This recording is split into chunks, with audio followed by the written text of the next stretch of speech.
Hi, I'm Alicia. I hope you're doing as tremendously as possible. I'm wondering if once Trump invokes the Insurrection Act, I do think he will.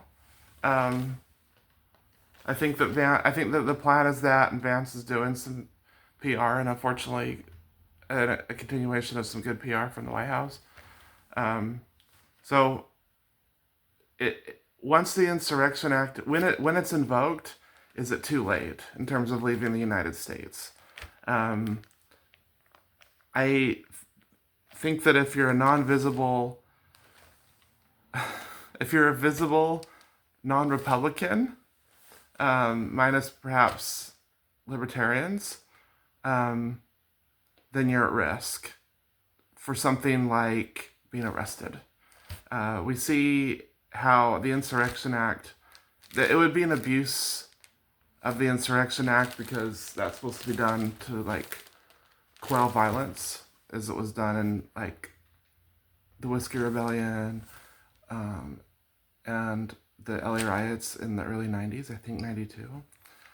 And so, we see how things would be peaceful, but then National Guard is abusing being deployed to cities by being violent against folks.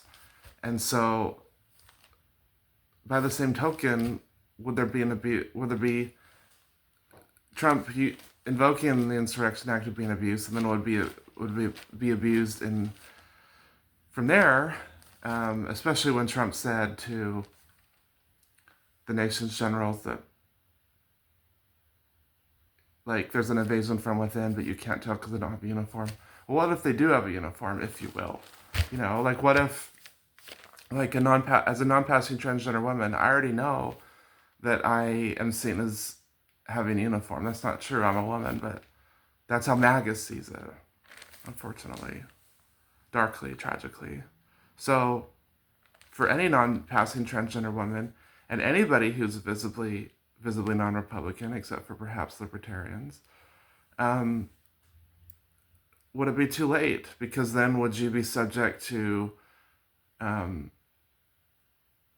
things like violent behavior against you, like, by military and or arrest? So this is validating my view after Trump was elected that you got to get out of the United States if you're that sort of individual. Um, so yeah, it'll be too late. I mean, we're already in a civil war. So thank you for watching.